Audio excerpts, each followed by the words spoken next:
Continuing the great tradition at the Revelation series, this is the Revelation series. That's what I meant by continuing the great tradition. Yes, this has become a tradition, just about 5 days a week here from my laundry room studio. This hasn't been my first studio, of course. I started in the bunker in Sao Paulo, Brazil. Moved on to my studios in Canton, Ohio, my boyhood home. Well, not the exact home, my boyhood town, let's put it that way. And now from Fort Lauderdale, broadcasting from the laundry room. Back way before all this happened, I used to walk 8 miles a day, as I've been telling you, trying to diffuse some of the frustration in handling this life in general, and I recommend doing something with a repetitive motion. You can run, which is nice. You can jump rope, watch the laundry cam with this kind of motion. You can swim, you can do this. Or I suppose you could just sit in a chair and do all these things. You could do this, sit in a chair, just do this. But it's a little more fun to do this in the water, or to do this with a jump rope, or to run. It's the repetitive motion that has a Zen-like effect on you. And I recommend this to everyone trying to cope. And we all try to cope every day with the madhouse. And it is a madhouse, a veritable madhouse that is this world. And I've been fighting this professionally. I hate to call this a profession. Well, in the strictest sense, it is a profession. I profess a profound faith and trust in God that was given to me by Him, and it is my joy, not only a joy, but it's my need to testify every day, practically, really, to the grace of God and to what He has done for me, what He has done to the world, and to be a voice in the darkness, a light in the darkness, a voice in the void, a light in the darkness. The darkness is this world. Gross darkness covers the peoples. That's a scripture verse. Don't know where it is naturally, but it's a scripture verse. And gross darkness covers the people. This is why Jesus said to us, "You are the light of the world." We're the light. We're living letters. We are an expression of the grace of God. This is why it is important for us to be gracious to our enemies. It's important to be nice to people, at least to their faces. You can talk bad about them behind the scenes, but to their faces, try to be nice to them. So there I was, walking past a Mennonite house every day. What year was this? It was probably around 1999, possibly 2000. Now, the Mennonites, oh my goodness, they put these signposts in order to make themselves feel superior and to damn anyone who would dare walk by. And the sign at this particular Mennonite yard, located at the 2-mile mark of my daily round, had for months read, you ready for this? I gave this to you yesterday, but this is what I was looking at for 2 months. God shows mercy to the merciful. Yes, and that's true enough as it stood. But this was an old covenant deal between God and humans. And this is the one thing that the Mennonites and the Amish and any religious person loves. They love this old covenant deal. You do this, I'll do this, between God and humans, which is void of the present grace. You have to ask yourself, what has God done lately? Yes, lately. Otherwise, you'll be stuck in an old covenant, Old Testament pattern that God has since broken out of. And He did that back then for a purpose, to prove something. But you see, these religious types never learned the lesson that the law came so that the transgressions would increase. Yes, so every time I see a condemnatory sign in a churchyard or in an Amish yard, a Mennonite yard, or from anybody who tries to make me behave myself, I run away as soon as I can. I get the heck out of there, because I know that the law came that the transgressions would increase. That's Romans 5:20. And it's a recipe for disaster. People say, "Martin, my kids, they just won't behave themselves." And I probe, I ask them why. What's happening? Well, we go to church every day. Stop right there. And of course, at their church, the 10 Commandments are on the wall, and the law of God is put forward to children, and that adults can't do it, let alone children. You're training your child to become a criminal, to force the 10 Commandments on him or her. Stop doing it, please. So the question I wanted answered from this Mennonite sign, I wanted it from the horse's mouth, as it were, which is pretty literal in the case of the Mennonites. They still get pulled around by horses, which is perfect. Why wouldn't you if you're trying to obey the Ten Commandments that God brought down Mount Sinai to Moses back in the year, 2000 BC or whatever. Yeah, why wouldn't you ride a horse? Perfect. Perfect. Build a fire, ride a horse, wear a loincloth. It's all perfect. This is a question I would ask. Why isn't anything ever mentioned about the grace of God?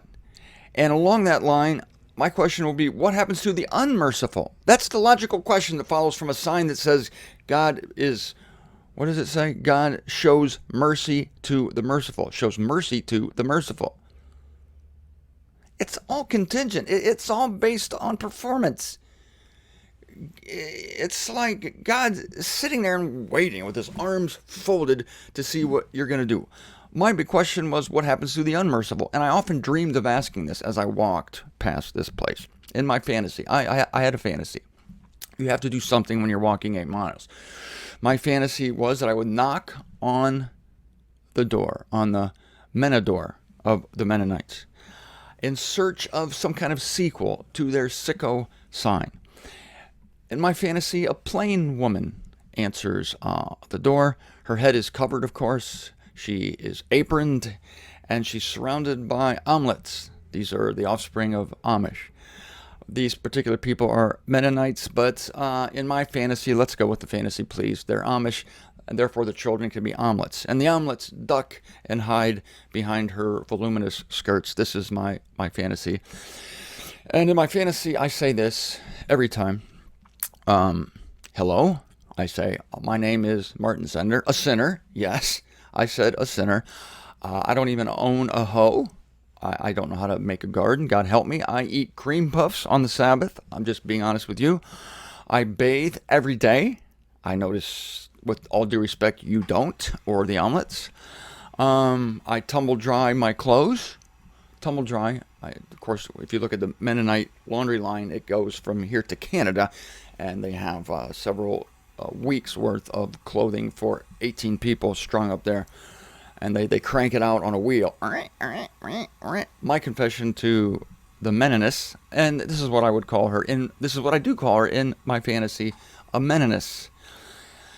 That would just anger her because, of course, the distinctions between men and women are to be hated. And I really do, in real life now, mourn the loss of the S added to things. You can't call a waitress anymore a waitress. That's very sexist. Oh, my God. And you're politically incorrect. It's a server or a serving person. And it's gender neutral.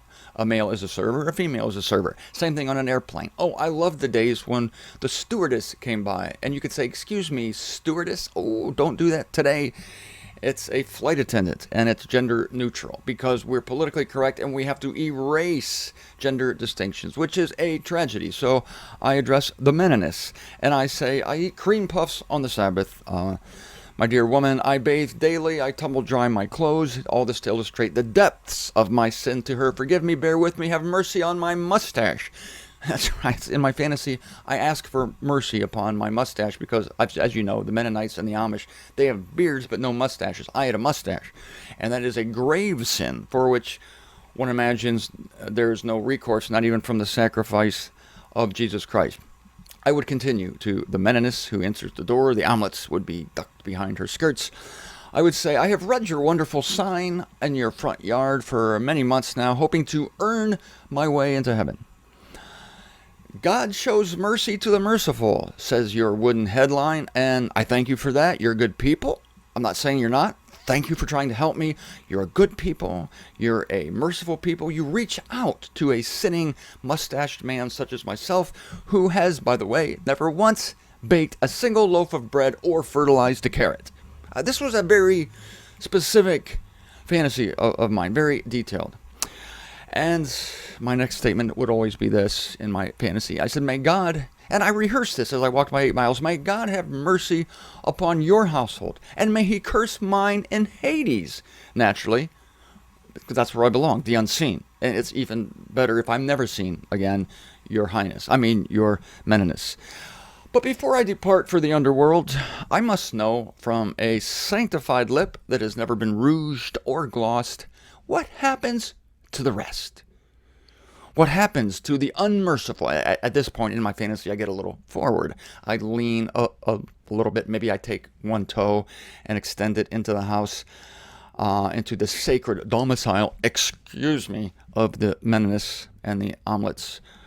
The Mennonite, the male of the species, is not home. He is out fertilizing a carrot or baking a loaf of bread or hoeing a row. My question is, then it becomes more forceful, what happens to the unmerciful of our sorrowful race? What happens? Well, in my fantasy, the Mennoness humps. Yes, she humps.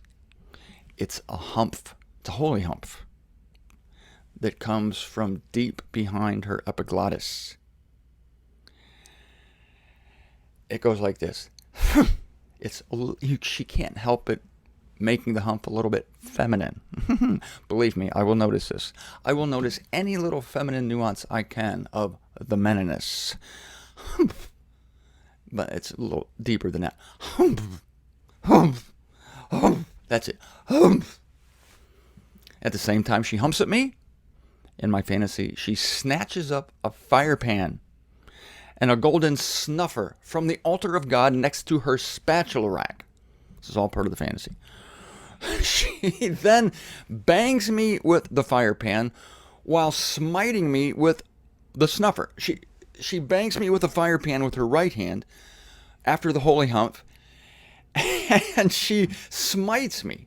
A bang and a smite. The bang comes from the right hand, the smite from the left hand, the bang with the fire pan, the smite with the snuffer. It hurts.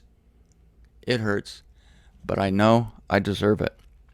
It is my penance for driving a red car. That's what I deserve.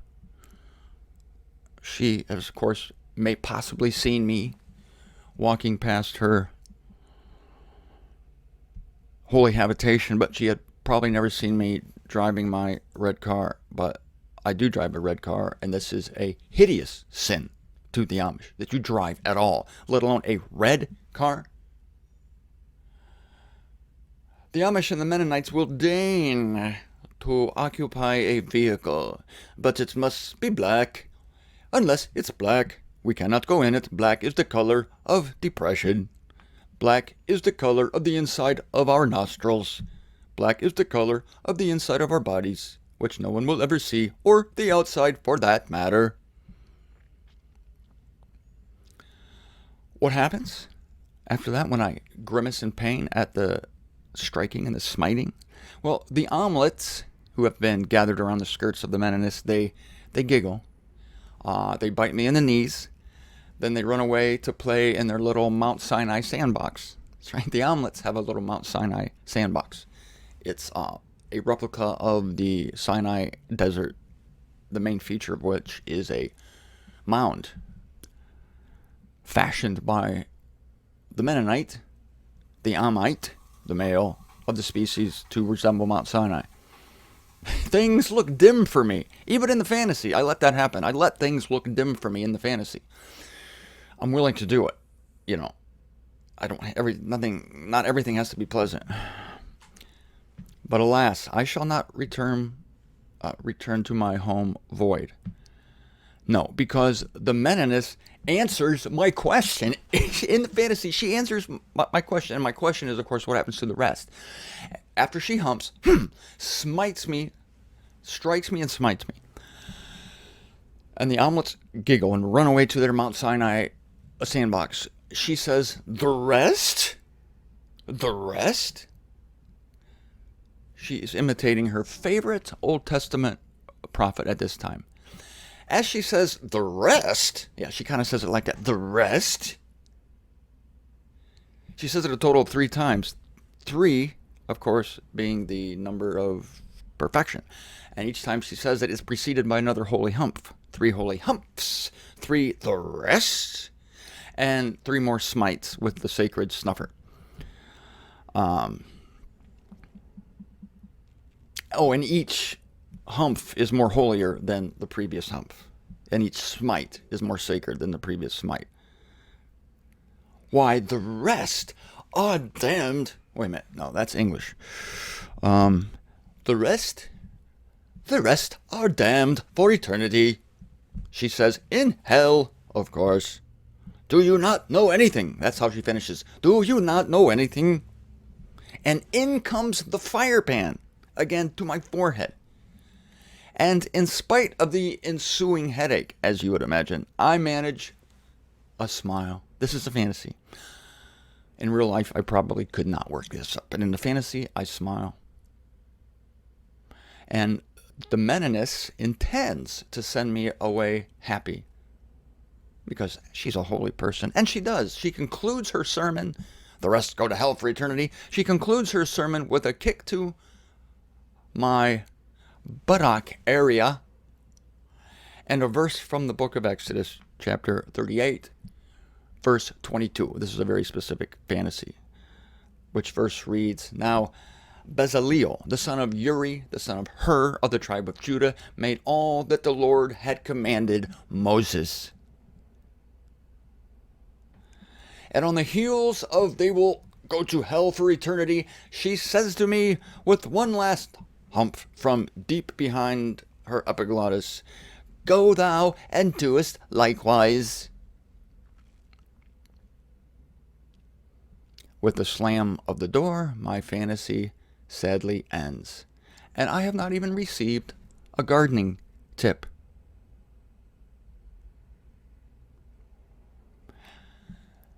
You may think there's a happy ending to this story. You're probably hoping there's an ending, period. Oh no, it's one more episode. Because back now to that famous day, it was just past noon, and my fantasies not only dissolved, but they died. Because in place of the sign that said, God is merciful to the merciful, God has mercy on the merciful, what is a new sign that was made of even heavier wood. And what that sign said, you are not going to believe.